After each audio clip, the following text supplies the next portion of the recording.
Hey guys, welcome back to today's video. Today is Wednesday, October 29th, 2025.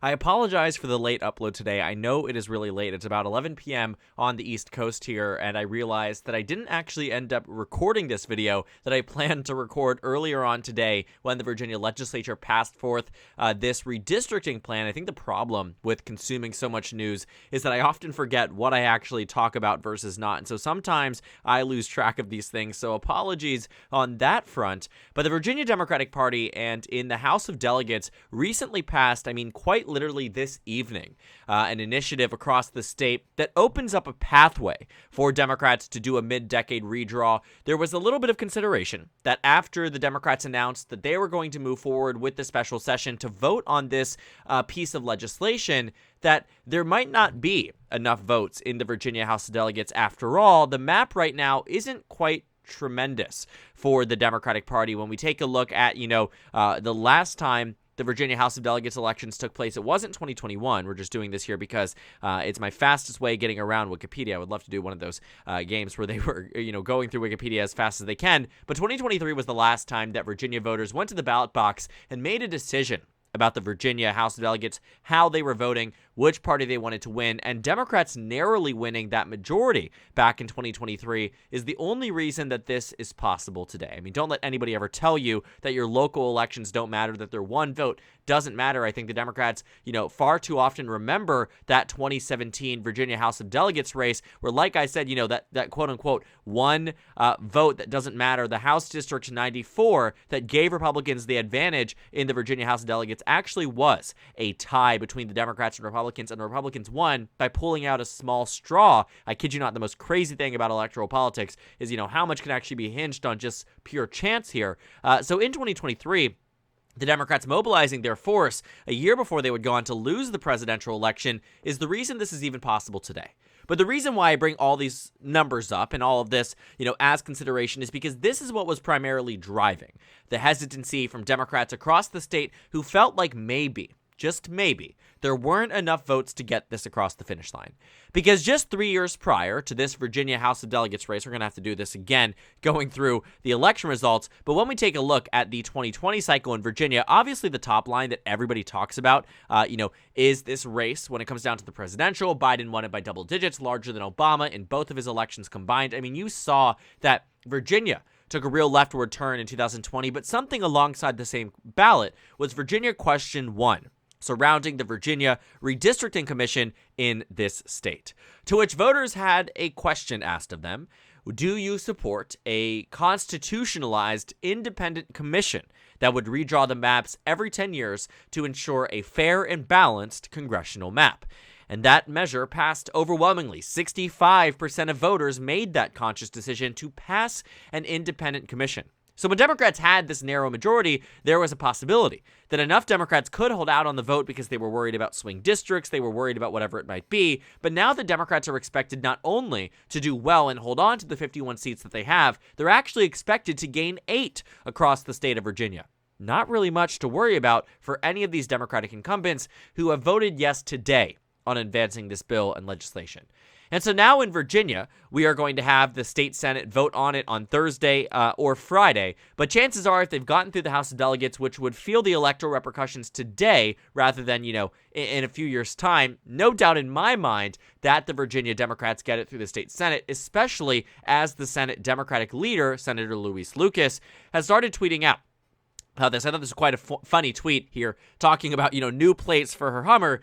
Everything about electoral politics online is just honestly, in a way, feels very weird, given that, this is the, greatest nation on earth and all these things happen online, but also in a way, it is very revealing, right? Luis Lucas was one of the first people that we talked about when we floated the idea that Virginia might move forward with something like this 2 months ago when she tweeted out that the Virginia Democratic Party needed to act on redistricting. And she's the Senate Democratic leader, right? She has a lot of control. She has a lot of power in the state. A lot of Democrats look up to her and look to her for guidance on how the legislature should move. And so when she was saying 2 months ago that there should be some serious reconsiderations on the Democratic side about a redraw, we knew they were serious. The question and extent at which we thought they might move forward with it, we thought maybe for 2028. This is completely out of left field because the Democrats found a loophole from an open special session that Glenn Youngkin Republican is partially responsible for keeping open as long as he did, that now allows the Democratic Party to move forward in such a way. The point is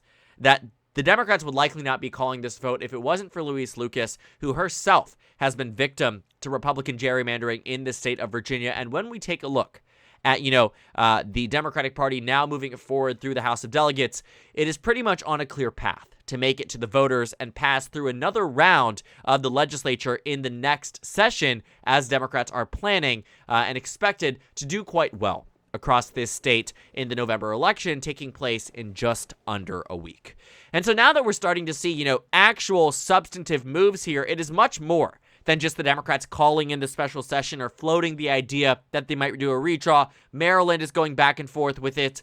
Senate Democratic leaders saying that, they don't want to move forward with a redraw. The House Speaker saying we do want to move forward with a redraw. The governor is kind of up in the air. We're seeing that there's a lot of back and forth in some states. In Illinois, the House Democrats are saying let's do it. The state legislative Democrats are saying let's not. The governor's saying up in the air, right? So what we've found in Virginia is that even though they haven't won the governorship yet, even though they don't have this, 59-41 majority that I'm sure they will have come November 5th, 2025, the point is that Virginia is moving at record pace and is really filling that void of what I think a lot of Democratic states have really felt, and what they have caused for a lot of voters across this country on the Democratic side who have been looking for Democratic states to take action, and it just so happens to be a Kamala Harris +6 state that finds itself alongside California really making a difference. And this 10-1 tweet, the reason why I thought it was funny is because it isn't that Louise Lucas is thinking about some new plates for her Hummer. She is very actively considering, but very public about this, a 10-1 map in favor of the Democratic Party in the state of Virginia, and the electoral repercussions of that would be tremendous. When you take a look at the existing map in the state of Virginia, that was the presidential map, but it actually is quite fair. And I have to note, though, the independent commission did not draw this map here. The Republicans went so hard-lined that a court ordered a map like this to be drawn for the state, but it actually is a bit of a GOP gerrymander. If you take this state, which Democrats in the last cycle won by about, let's say 4 points here, are winning by just 1 seat, maybe that makes sense. But if you were just to shift this map here by 5 points, Kamala Harris would still win the state by a margin of, roughly 0.7%. Not amazing, but enough that Kamala Harris would have won this state. The Democrats would have lost the seats here, and Republicans would have been up 7-4. So the map here and the math is quite advantageous, not for the Democrats, but in fact the Republicans. And what they are seeking to do, the Democrats on this level, are to expand the number of seats that they are able to get in 2026 in a 10-1 fashion. Because when we take a look at what the Republicans have done, well, in Texas, they've essentially taken, the 5 Democratic districts and drawn them to be safe for the GOP. They've taken that number from the Democrats, which, was at one point, pretty solid. The Republicans were at, an impenetrable gerrymander, but now it's even more to that extent, boosting them up to 225. Missouri has given the GOP another seat here. North Carolina has as well. Ohio, we'll talk about in tomorrow's video, there actually seems to be a compromise being reached tonight even by the Ohio Republicans and Democrats. But as of now, right, the existing House map of 2024, just based off the states that have already redrawn, not to mention Indiana that wants to, Ohio might put forth 2 more. We'll have to wait and see on that front. Florida might as well. There are seriously some heavy considerations about some pretty substantive redraws across these states. But as it stands right now, the map from 2024 would instead be altered of what is right now a 5-seat advantage for Republicans in the House, 220 to 215.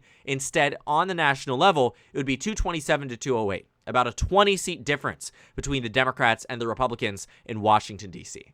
So a much more expansive map here that doesn't feel like it's doing a lot, but in reality is doing so much lifting for the GOP for the 2026 midterms. Meaning the Democrats would practically be working with this map to overcome, rather than the one that would require just 3 more seats on the Democratic side to gain back the House majority. You're working with about 10 to 11. But if the Democrats are successful, for instance, in California, in just about a week in getting past Proposition 50, you can add 5 more seats on the Democratic side from California. But even then, the Democrats are still down further than where they were before. But if the Democrats are successful in Virginia, some of these districts here, like the 2nd and the rest, end up shifting in favor of the Democratic Party. And if the Republicans don't end up being able to be as successful in some of these other states, Democrats actually could end up on the net positive, because Virginia is moving forward with this redraw. Now, chances are Ohio's going to siphon away another seat for the GOP. Even in the compromise, they're turning Marcy Kaptur's district, which was, Dem plus a quarter of a point in the last cycle, to be, 5 to 6 points more conservative. So it's going to be a bit more difficult to see how Democrats hold on to that seat, but they're keeping two of the Democrats in this hypothetical, back and forth. This compromise map that they're putting forth for the Democrats would keep the Democrats in two purple seats in the state of Ohio, which would likely go to the Democrats in 2026. The point is that right now, though, barring any type of major change, Virginia would seriously help counteract what the Republicans are doing on the national level and really boost the Democratic Party's odds at, winning the House majority by mitigating some of these losses that would have been entirely impenetrable, right? It isn't that the GOP is making Democratic districts toss-ups. They're making Democratic districts safe for the GOP, meaning there would be no chance in any type of wave year that these districts would go to the opposition party. And so that's why you see states like Virginia needing to meet this moment on the Democratic side because, one, practically no other Democratic states are doing it, and two, they have the means to do it. It is a state with one of the slimmest Democratic majorities in the country. Of any state, the Senate is decided by a vote there, the House of Delegates is decided by a vote, and yet they've gotten every single Democrat on board because they know that the stakes are so severe. They know that this moment must be met by a Democratic state, D+6, D+30, it doesn't matter. If they have the constitutional authority and the means to do it, they will do it.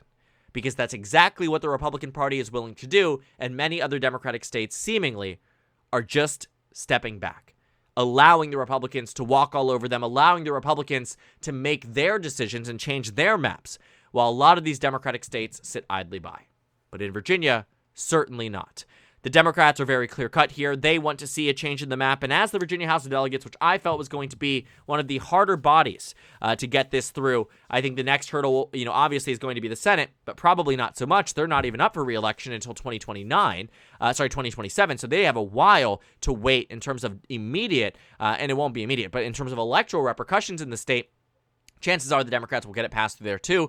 The governor, who will be Abigail Spanberger, no doubt in my mind on that front, will set the date early on, allow it to take place. They'll move the filing deadline, and if California's Proposition 50 passes by anything more than 15 points, chances are Virginia's will too. It will be in a very expensive race, but ultimately, the Democrats have lucked out so far in Virginia, and I do not think they would have put this forth unless they knew they had the votes, just as they did in the House of Delegates. They likely do in the Senate. I'm sure they will when it comes down to a citizens' referendum across the state that voted for Kamala Harris and outpaced the national margin in favor of the Democrats by roughly 8 points in the last cycle. And chances are it will again for the 2025 election, the 2026 midterms, and potentially beyond. So thank you guys so much for watching this video. Make sure to comment down suggestions below. Subscribe on the left if you haven't already, and check out the Instagram and Twitter. At the bottom left of the screen, there's also a Discord server for you to go ahead and join. On the screen, there's a video for you to watch, and then a playlist for my 2026 House election analysis videos. Again, thank you guys so much for watching, and I will see you all tomorrow.